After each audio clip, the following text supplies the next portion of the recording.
Joe, Jim Root, Kai McKeon, and Matt Cox is my name. Picking winners is our game. At least that's the point of the game. So that's the intention, Kai. A lot happened yesterday. We are sorry about the lackluster slate again. Friday has hijacked all of the cachet from Saturdays, but Saturdays will reclaim the momentous premier slates. Kai, you watched a lot last night. Jim, you did too. You're both very astute learners, observers of sorts. Kai, you first.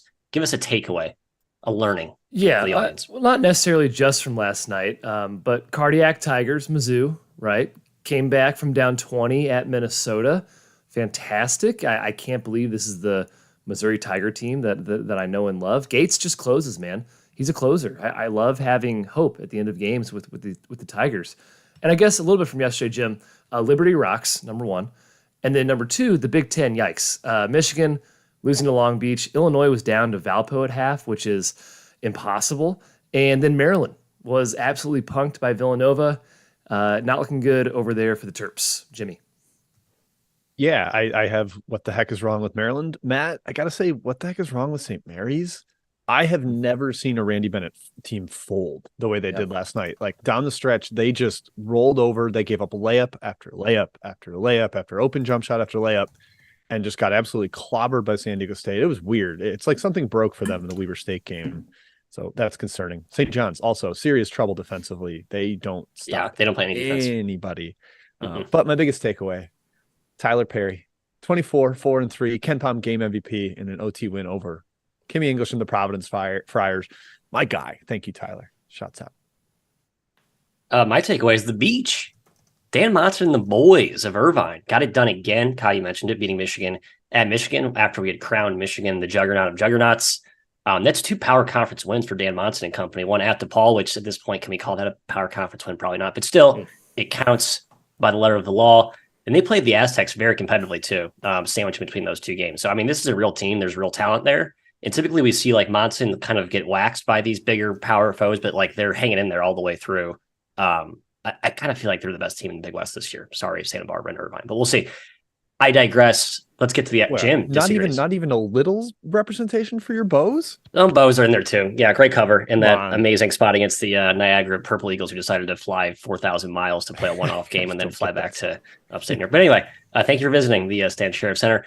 To the slate we go. Mohegan Sun, Kai, out there in Connecticut, Mississippi State, Washington State, Rhode Island, Northwestern are the two for here today. We'll start with Stark Vegas against Washington State.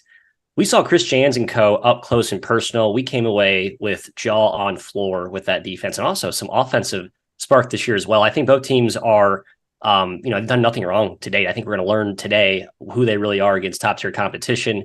The spread is juicing this up a little. I think it's kind of a big number. I mean, I kind of have respect for the Cougars here. What are you looking at? Yeah, two defensive-minded teams. Mississippi State's looked awesome, so I'm not really in a hurry to fade them. We saw them live in Chicago at the Barstool Invitational. They are a top 5 defense. They're rated so with KenPom. I believe it from my eye test. And they don't even have their best player in the lineup. Tolu Smith, still out. This team could be scary good when he comes back. And their guards are actually fun. Hubbard's good. Fort, they got some juice from the outside. They take a lot of threes. They don't necessarily make them all the time, but at least they're shooting them, getting pretty good shots. This is Wazzu's first real game. They're big up front. They're well coached. They're just kind of unproven so far this year. We don't know what they have. Jim, I think Mississippi State's perimeter size is going to give them real problems. I don't like laying 7 with Mississippi State. I think it's going to be more of an ugly game, bit of a defensive struggle, low pace, in my opinion. Lean towards the under, not so much on the side. Yeah, feels like slugfest was the first thing I wrote. Washington State's fairly big, other than, like Miles Rice, basically, which shout out to Miles Rice. He's off to a pretty good start after beating cancer. So congrats to him. That's awesome for Washington State. Kai, I'd almost say this is Mississippi State's first real game too. I think Arizona State is Garbaggio. So I'm not like totally impressed with running them off the floor, but how about Mississippi State above the national average in 3-point shooting percentage, Matthew, after being the absolute pits of the country last year? Trey Fort, Josh Hubbard have really, really given them some offensive punch. I do lean towards the dog because of the slugfest nature of the game, the way I perceive it. I did not end up betting the under here, but certainly lean that way. So lean dog and under, Matthew. The spread's just a tad too high for me, despite Mississippi State's just swarming defense. Yeah, it's funny to think that they actually might be the shorter team up front in any match this year. It's kind of wild, but you look at Isaac Jones, Oscar Clough, and Ruben. What's his the freshman? I can't pronounce his name. Like that's three massive towers. Typical Kyle Smith, data raid, stuff in the paint with size. We saw Jimmy Bell. Jimmy Bell sat a section away from us at the One Trust. That guy is a large individual. So yeah, this is a put your big boy pants on type game. Softy's not permitted in this one. I have no angle. I guess kind of under just because of the rock fight nature. But yeah, it's been bet down to 131. Tough to endorse that at this current price. Let's move on to the second game here. Rhode Island versus Northwestern. Chris Collins, Jimbo. We sort of foresaw a potential swoon this year, hangover effect after last season. We kind of talked about how there's some historical precedent to that. Meanwhile, Archie Miller in a bounce back. I think he's looked much better. Brand new team after that talent depleted roster he had last season. Market likes the Purple Kittens, though, in this one. It's been bet up a little bit to 9 now, painted across the board. I think it's too high. I like the Roadies. Yeah, I do too. Didn't actually. Oh, Kai. Sorry, I didn't know you said Jim. That's my bad, Jim. That's poor show. You go. You're fine. You're fine. Cool. I'll take it. I am a little lower, I think, than market on both these teams. So I didn't quite jump on Rhode Island. I think both of you are a little more eager to get on year 2 of Archie Miller, which maybe I should be. I'm Mr. Year 1 coach guy, and maybe I should come around to year 2 when they actually have things settled in and have a little bit more time to generate their roster. But I'm just not really sold on Northwestern, especially laying points. I mean, they barely beat Western Michigan, who is bad and didn't have B. Artis White. Yeah. Kai, I just don't know how you can lay this isn't even a big number, but Northwestern's offense is not there. And the defense, maybe not quite as stout. Rhode Island hasn't played any real defenses yet either. And now you've got like an interior defense that can actually defend and stop things at the rim. So this was kind of a hands up. I backed away from this game and didn't end up touching it at all. Yeah, it's a big opportunity for Rhode. If they are indeed improved from last year, we'll see it. They're 3-0 against the spread, and they've been up comfortably in every game. They've kind of let teams back in the game, but it's impressive they've done what they've done for 30 minutes or so in every game. Northwestern's still a good team, but they can be beat. The slow pace, the tendency to stagnate on offense, that's how they can beat a team like Dayton, who's good, and then turn around the next day and win by 4 points against Western Michigan, who's not very good. You have to handle the ball if you're Rhode Island. Turnovers have been an issue already this season, and Northwestern forces them at a high rate. They do have a very good defense. It's nice that Aldige is not there anymore. That's good for Rhode. The Rams get to the glass, and they have a lot more firepower this year in their backcourt. House and Courtwright, I think they can play with the Northwestern guards. Boo Booey, the best guard in this game, but I think they can hold their own. So I like Rhode here, Matt. +9 sounds like a good bet to me. Yeah, even without Aldige, Northwestern's still forcing teams, turning over teams at a pretty high rate this year. You got to take care of the ball. And the reason why Rhode Island's kind of let these teams back into games is free throws. They're shooting 55% on the year, and they're getting the line quite a bit because that's kind of how they play. But again, backing Rhode in a dog spot here, those free throws aren't necessarily as important as opposed to where you're trying to cover margin. You need those late game foul shots to get over the number. Looking at you, UTEP, you rats last night. My goodness, what was that? But yeah, I do like Rhode here. Kind of scared to go against the market here, but I feel like this is a big Archie Miller, like monumental type of game to prove that he's actually made some progress after a pretty disastrous first season. So come on, Archie, get it done. Rep for the boys. Jim, we're going up north of the border for our second twofer of MTEs. Canada, eh?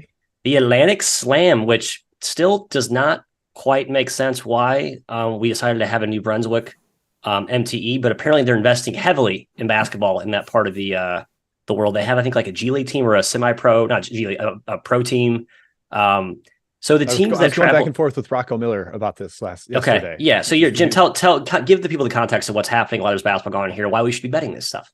Yeah, this is apparently a big local initiative to try to generate more interest in sports, and they've got this brand new arena that was designed for junior hockey, seats 8,500 people. It looks pretty nice. I turned on the first game immediately and was like, oh, this is solid. I thought it was gonna be a little cracker box.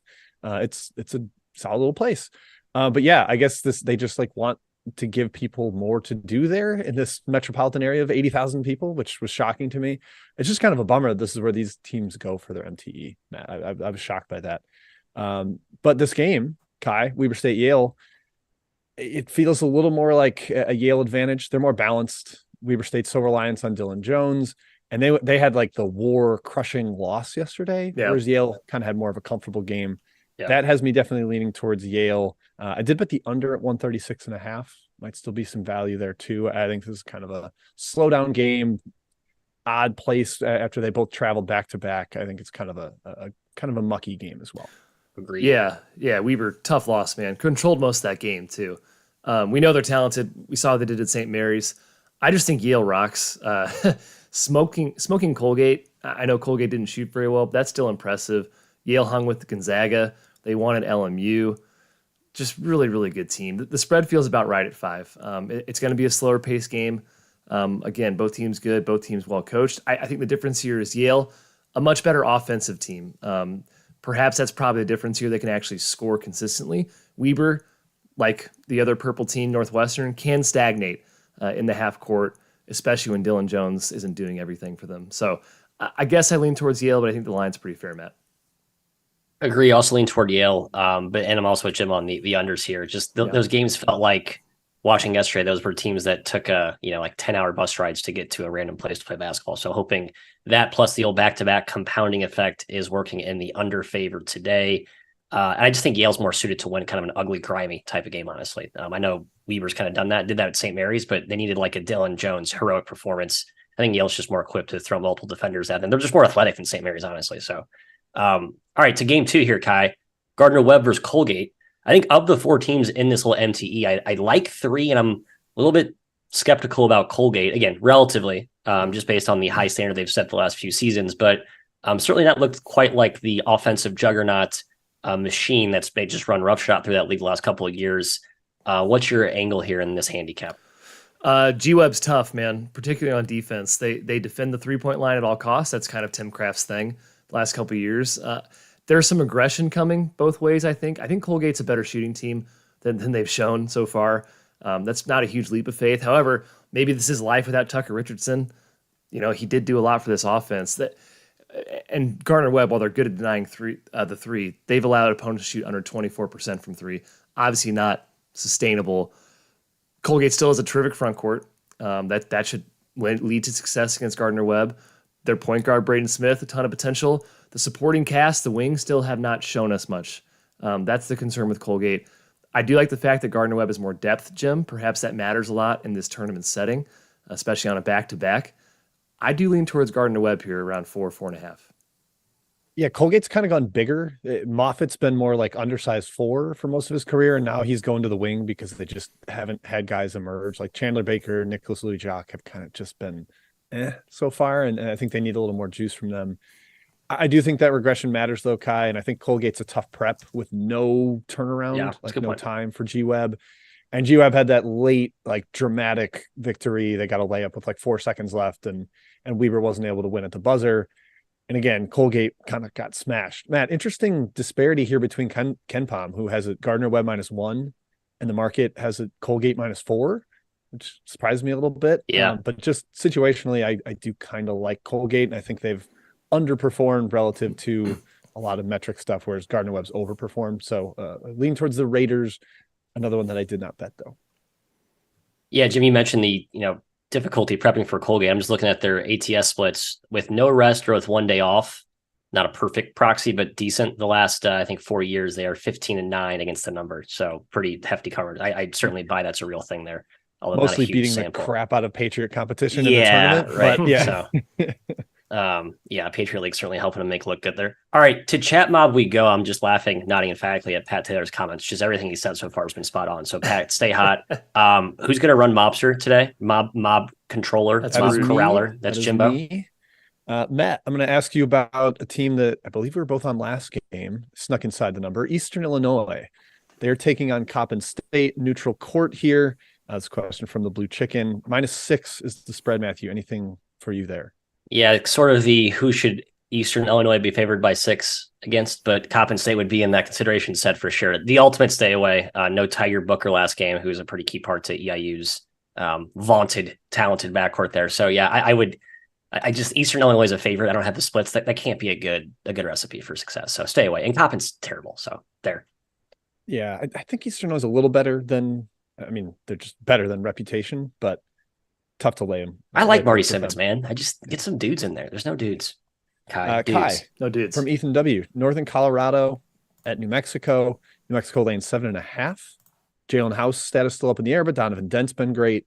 Any thoughts on that game? Yeah, and doesn't Udakale is playing for New Mexico State? It's New Mexico State, right? New Mexico State, yes. Yeah. Sorry.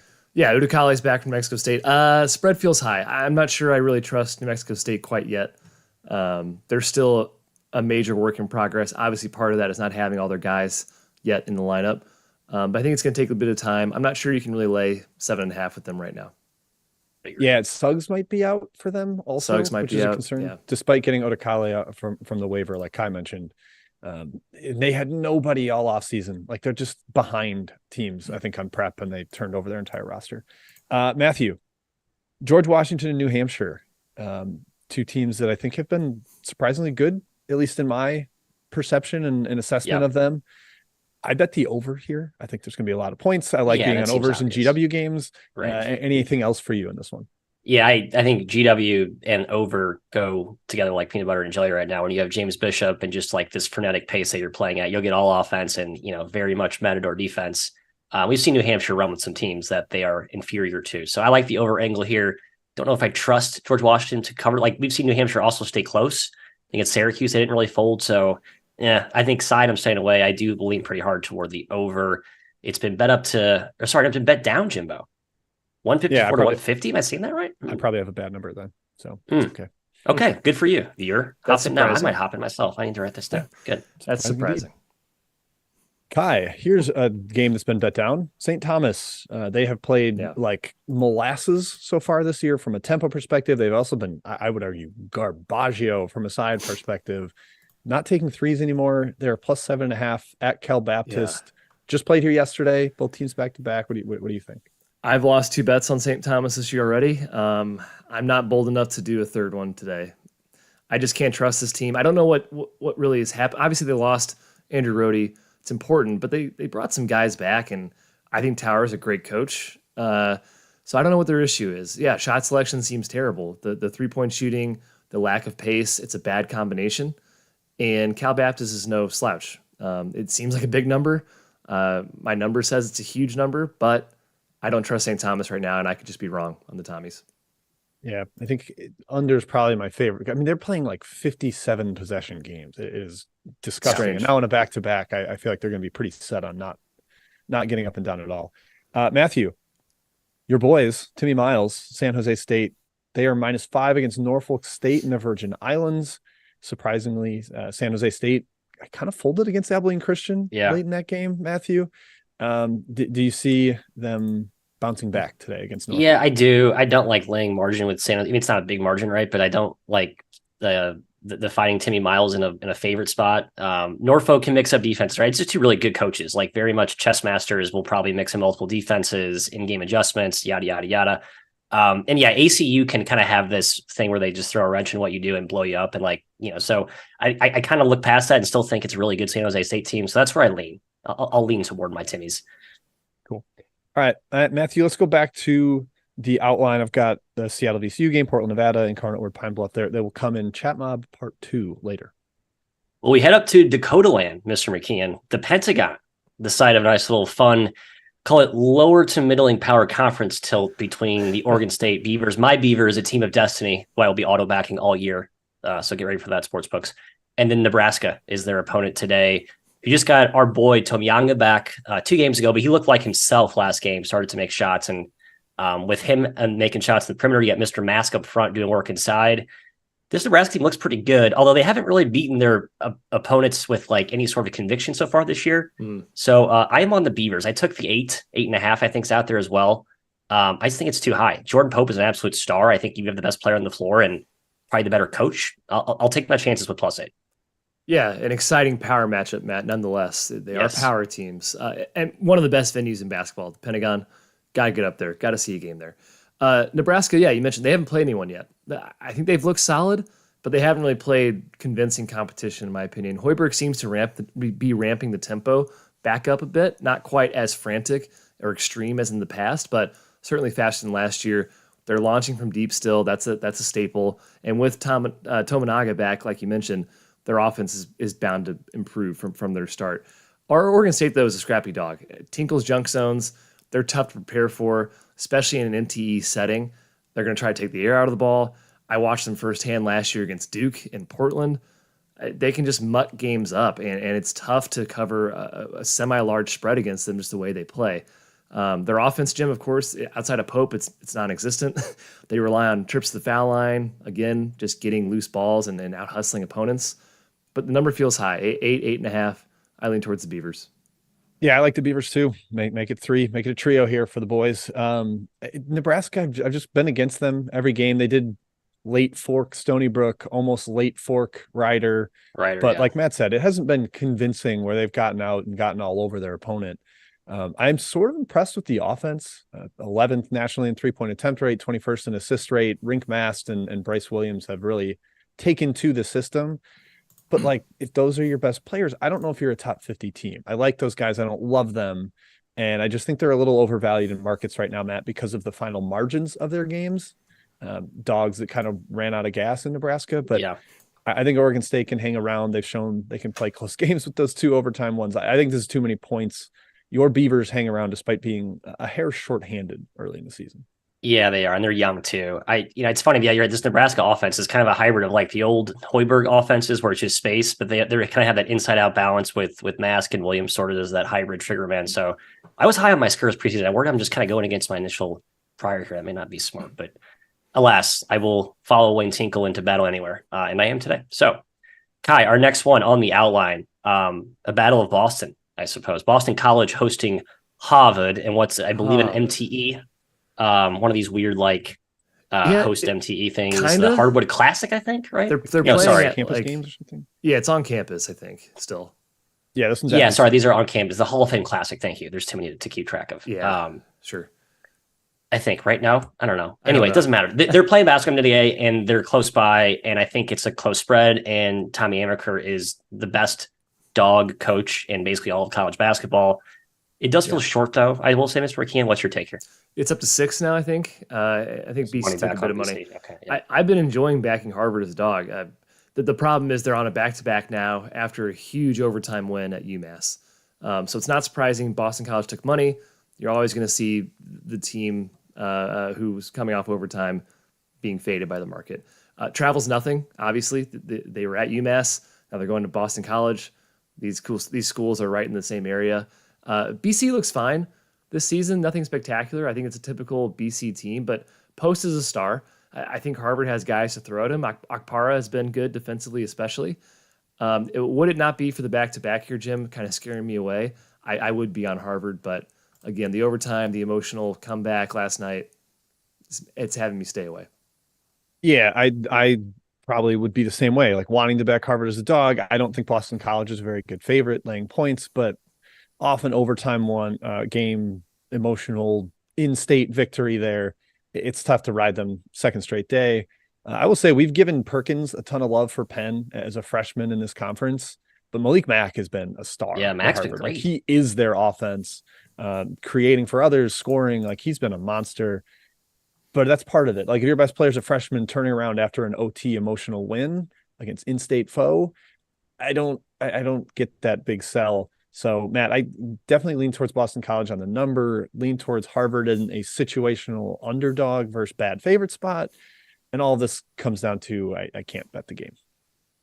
Our guy Louis Lamone also healthy. Shouts to him. Been hurt the last couple of years. Seems like that's also helping. The Frenchman from Paris, Kai, your favorite city in the world. It's not, but it's nice. It's fine place. I'm actually thinking me and Jen thought it was overrated. Anyway, our takes on Europe will be holstered for now. We continue through the outline, Jim. Staying in the Northeast neck of the woods, Monmouth hosting Princeton.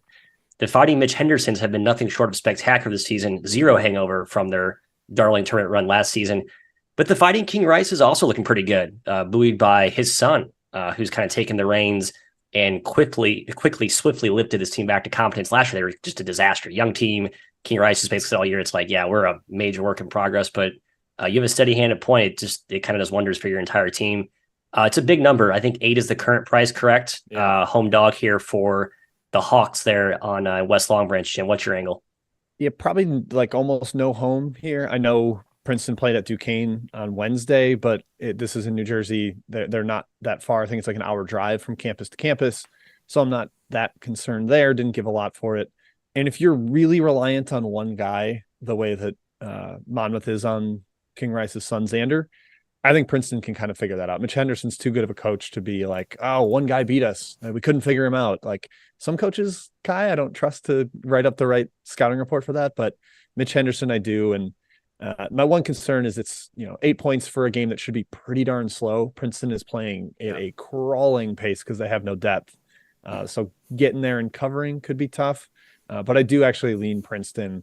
I just think they're better, and Monmouth may be overvalued because I don't think West Virginia is good at all. Yeah, I love this Princeton team. I just prefer them as a dog or a closer spread, like you mentioned. Monmouth definitely is a lot better than last year. You guys both mentioned it. The West Virginia game, West Virginia's not that good. Still impressive to go on the road and beat them. And Xander Rice was obviously the main reason why. I think Princeton can crockpot this game to double digits eventually. But like Jim said, the pace kind of scares me from laying a big number on the road against a Monmouth team that can shoot. When you can shoot the way Monmouth can, you always have a chance to, cover these semi-large spreads. It's hard to see Monmouth getting consistent stops against Princeton. That offense is tough to prepare for, as we see every single non-con. But I do lean towards Princeton. 8 seems just a tad high for me. Yeah, hard stay away. I think there's, you kind of hit all the counterpoints on both sides there. I will just kind of leave it at that. Let's go on to our last game on the outline. Fun mid-major showdown. Last second switcheroo in our outline. Thank you. Dunkaroo. Thank you. Western Carolina, Kai, is hosting McNeese, aka McNeese State today, a little afternoon matinee. We know that both teams are really good. To how much different one is from the other, we don't really know yet, but the market seems to think Western Carolina's on a different tier. They bet it up to -6 after McNeese was pretty impressive, right? Beat VCU at VCU. Western Carolina obviously continuing their run after the Notre Dame win. They went to Middle Tennessee and won there as well. Do they keep it rolling today against McNeese? Oh, McNeese finally plays on the D1 team, so that'll be nice for us to kind of get our assessment of how this team really is. They won at VCU and then 3 straight non-Division I games to start the year. Western Carolina is no joke. They won at Notre Dame. They won at Middle Tennessee. The latter seems impossible from year to year, at least in recent years. They have an excellent backcourt. But McNeese is super talented too, and I think they can definitely hang in this game. Shahada Wells might be the best player on the floor, with apologies to Woolbright on Western Carolina's side. Christian Shoemate is fantastic for McNeese as well. I lean towards McNeese here, +5.5, +6, Jim. Yeah, still no Will Wade on the sideline with his big suspension to start the year. I've been super impressed by Justin Gray, Western Carolina. I wrote the SoCon 2 straight years, and the first year he had this idea of what was going to win, and it didn't work. And he became very humbled and switched things up. And it just seems like, okay, they're playing a little more half court. They're letting Woolbright dominate the ball at 6'6". That's really hard to stop. But man, McNeese is super feisty. They kind of dominated VCU on the road. I don't want to bet against either team right now, Matt. They're kind of rolling. Yeah, I have stronger opinions on some of the games that the chat has asked about, so I'm just going to defer this one right back to you. Hard to agree. I'm kind of convinced on Western Carolina to go into Middle Tennessee and win that game. That was pretty impressive, and I think Notre Dame's better than most people do. So even to win that game had me, had my attention, and they just liked the roster. Like Trey Jackson, I liked him at Iowa State. He was awesome last year. He hasn't made a shot this year, but he's good. Russell Jones, little squirt mini-me that's been, he's at Winthrop for years. He's now back in this, kind of resurrection with this new team here. So yeah, there's a lot to like about this Catamount group and Justin Gray, what he's doing. But all that is to say, I have nothing profound on this game. Let's get back to Chat Mob round 2, Mr. Jim. All right, going to hockey pass it over to Kai here. Seattle at VCU. Just talked about VCU losing at home to McNeese. Are they going to lose a second bye game, this time to Seattle, who's coming all the way across the country? Yeah, big travel for Seattle here. I like VCU. I'm kind of surprised. It looks like the market bet it back down. It's like 8.5 across the board. I have not been impressed with Seattle this season. I don't really have a lot of explanation of why they've kind of struggled so far. They have not looked very good. And this is, they have, I guess, half the team back from last season. I thought they returned enough to be competitive once again. VCU, obviously, bad start to the year, but blowing out Radford was super impressive. Ryan Odom's a good coach. This team is good. The home court is good. I like VCU. Yeah, this is my best bet, Jim. Oh, best bet. Jump in. Take it. Just kind of VCU. I think I don't get the market buyback on Seattle. I like I think VCU rolls here. I'm with Kai. I thought Seattle would be better. Losing to Northern Arizona at home was like kind of eye opening for me for Seattle. That really concerned me. All right, Matthew. Staying in the Pacific Northwest with a team next, Portland going on the road to Nevada. Portland could not do anything against Tennessee State last time out. Nevada has been super impressive. Good home court advantage there. 13.5 is the spread I'm looking at right now. What say you? Yeah, I think I'm going to go back to the Portland Wild. I wrote this up for action. I just think that watching a team that just gave no effort will come out with a lot of effort. And I think a battle of teams that are very guard oriented, like Nevada is not like they were last year. They had a bunch of big guys in size up front that could punish you. It's much more guard wingish this year. I think that works well for Portland. They're not going to get crushed inside. So I think kind of two similar like-minded teams, the better coach, shorter turnaround. I like League and Sarah to bounce back. I think they cover the numbers. So give me the Sea Pilots, as we know. You hate Nevada this year. I do. They're down. Sell. All they've done is cover easily. Yeah. What? They've been I had them in. They beat Washington. They blew out Pacific. Washington, and they went like 2 for 14 from 3 against Washington. Like it would have been awesome. To do with. Yeah, they've been. Really I had Sac State against them, so ha ha ha ha ha. Who did not cover the closing line? They pushed. I know. All right, Kai. I'm giving you Queens taking on Fairfield. Queens laying 2.5. Total has been bet down, which surprised me because Fairfield's been zippity doodah, but I believe Fairfield's on a back-to-back. They played yesterday, did not cover. So what do you got for this one? Yeah, and yesterday went under by a long shot. That was a lot probably of Drexel too. I lean Queens. My issue is injuries. Gavin Raines has been out the entire season for Queens. Good luck finding any information on that. And they were also missing Caleb Matthews last game. On the flip side, Fairfield is getting healthier. Fields is back. I think Leach is back. I don't like Fairfield. I don't think they're a very good team. I like Queens. I think they're very well coached and could be a good team. They just haven't really shown much this season yet. And with the injuries, it's making me stay away. Fairfield's real weak in the paint. So Drexel was a tough matchup for them yesterday. I could see this one being very guard heavy, up and down. But on back-to-back, I'm always scared to bet over. So did not actually take it. Matthew, going to the SWAC. Pat T asked about Arkansas Peanut Butter. They're hosting Incarnate Word, laying 5.5. This is Arkansas Pine Bluff. Any thoughts for you on that one? Still mad at Pine Bluff for toying with Central Arkansas team. They probably should have beat, I think, handily. They were up most in that game and let it come back late. I think similar situation here. You're playing against a bad team, but I don't really trust Pine Bluff to cover margin. I think they're better this year. Certainly upgraded talent supply, but I don't trust laying 5.5. Even though our Incarnate Word is pretty bad, right? I think Lamar is better than we thought. Incarnate Word is just bad. I think is sort of the dichotomy there. So yeah, stay away. Matt, right back to you because your Owls are hosting Bryant today. Yes, minus 22.5. The over has been absolutely hit with a mega hammer. I was part of that. Like I got a number somewhere in the middle between open and where it's at now. I also think Bryant might have rolled over a little bit. What do you think? Yeah, I'd laid it with Atlanta. It's sort of tough because I think Bryant has enough firepower you could see them backdooring this, right? Like late in the game. It's a big number to cover, but I think FAU is just that good. And I've sort of put to bed the concerns that Dusty May floated out there in the ether about how we're not very good. It's like, I watched you against Loyola. You controlled that game. You beat EMU, who's better this year by like 1 million. I know the EMU's not very good, but like, yeah, I'm with Jim. Like the Bryant thing too. Yeah, I think this is this is a blowout. So I like Meows. All right, Kai, I'm giving you another ASUN team, Mr. ASUN for the Almanac. Florida Gulf Coast is playing Hampton. This, I believe, in the Virgin Islands, another one of the losers bracket side of that. FGCU laying 10.5 against Hampton, who might be short-handed still. Yeah, I don't have much of an opinion. I guess I lean Gulf Coast. I don't think Hampton's very good without Nesbitt. And Gulf Coast, I think, is a very good team. Home doesn't matter much. This is all at Gulf Coast, I believe. Virgin Islands. I thought this was all at Gulf Coast. No, this is in Virgin Islands. This is okay. The Gulf Coast lost yesterday. Hampton lost to Kent State. Part of that tournament. Yeah, I lean towards Gulf Coast. Number's too high. I didn't bet it, but lean Gulf Coast. I don't think Hampton's good at all. God, Kent State just absolutely destroyed them yesterday. Bummed I missed out on that number.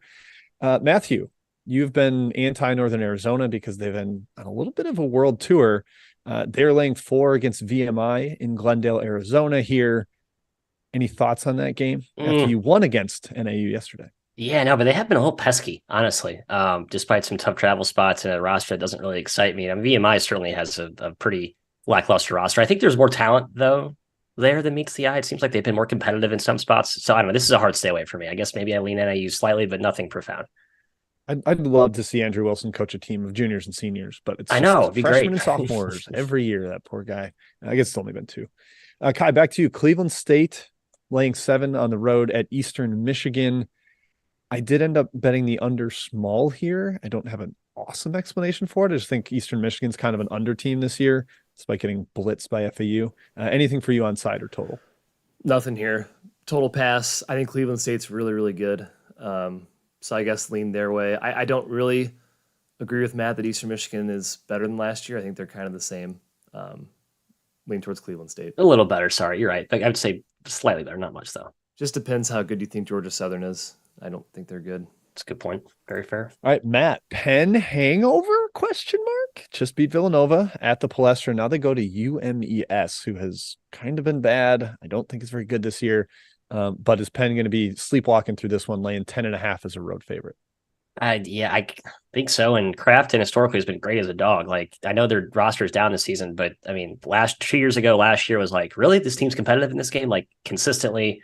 So I would lean pretty hard toward UMass there. The boys of Prince's St. George, Georgia. What are they? Saint Princess Anne. Princess Anne. Princess Anne. Thank you. God, the weird part of Maryland. Yeah. All right, there's 2 games left, and I'm going to specific people here. So back to Matt for his Fort Wayne Mastodons -3.5 against South Dakota today. It's from Harry R. This is also part of that Glendale MTE. What are your thoughts? I do lean toward the Mastodons again. I don't love the spot for them though. Just seems like a lot of these MTs are kind of crapshoots, and they did get, I think, 16-2 to close the game yesterday. So you could see them coming out a little bit flat. I still lean their way. I still think they're good. I don't think there's anything fluky about what we've seen them do so far. And the Yotes defense leaves a lot to be desired. I'll put it nicely. Yeah. All right, Kai. Now, you talked about the Mizzou win at Minnesota in the takeaways. The Gophers are now taking on USC Upstate at home in the barn. Do they bounce back with the big victory here? I tend to lean towards Minnesota. Yeah, kind of tough travel for Upstate. Upstate's not bad, though. They're a scrappy dog. I've been impressed with them the last couple of years. Dickerson just has them hang around. I believe they hung around. Wait, they beat Vanderbilt?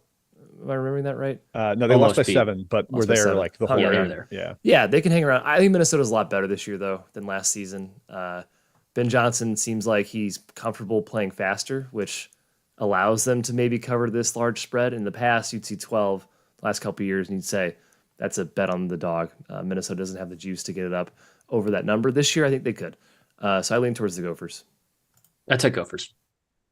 All right. I believe I took the under there. Woohoo, hey. I believe that's everything we've gotten from the chat here, guys. If we want to circle around and recap best bets or give them out if we have not yet. Matt, you mentioned one, so I'm going to go to you first here to recap for the people. Yes. Wait, what was my best bet? I have 3 written down here. Sorry, which one did I give out already? You laid somebody, I believe you laid -8 with somebody. You said VCU was your best bet? VCU. Thank you. Yes, yeah. VCU for is some reason, one. I remember the number, but not the team. That's weird. VCU, Oregon State as well. So the -8 and the +8.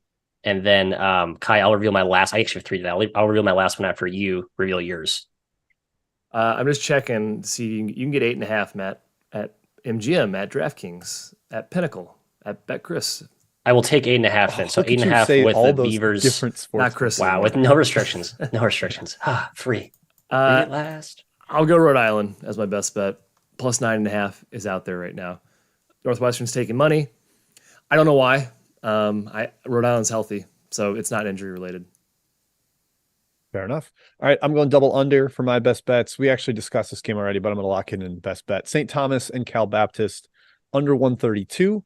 I'm going to take that one. And then also Navy and UC San Diego, 135.5. Looks like it can pretty easily be had out there. So those are my 2 unders for best bets. Navy's just like no offense, all defense. They're a little like Army this year, just young, haven't really figured out who their good players are yet. And UC San Diego is not very deep, so I don't think they're going to run it all. So that would be my 2 best bets. Matthew, anything else here? Oh, you have one more best bet to review. I do. And Jim, perfect segue because my best bet, despite the not so great price now, is the Tritons of UC San Diego. On the side here, they're laying 10. I still think that's a good. I just think I'm with you. I think Navy's really just rough this season. I know they've been out there in San Diego for a while, and these two teams played last season in Annapolis. Close game overtime. Comes back this year in the second part of this home and home, I suppose. But I just think they're a class above. So I'm pretty in on my Tritons. I think it's more of a fade too of the midshipmen. As much as we love our sea troops, I just don't think on the hardwood they're that good this year. So VCU, Oregon State, and UC San Diego is my trifecta. Closing Matt, thoughts from the boys. Okay, Jeff. Well, I want to just say you've got a best bet on Pope from Oregon State, a best bet on Pope from UC San Diego. You didn't even mention your boy Tate Jones for UC San Diego either. Tate Jones kind of the awesome. Swiss Army knife jack of all trades, Hawaiian, big West player of the year. Oh yeah, Hawaiian. Yeah, we'll talk about him plenty, and also Hawaii's got some fun dudes this year too. But yes, come back and join us next Saturday. We'll be coming to you every Saturday throughout the year. The 3MB Best Bet Show. Before you sign off, you are mandated to hit the like button and subscribe button. The latter, notably, very important to us. And by association, you, if you want to keep watching what we do, which is brilliant work, obviously. So, so please stop right now what you're doing. Go ahead and hit that button. And now that you've done that, we will let you go. Good luck today on your wagers. And that's all. Lots of winners today. Take care.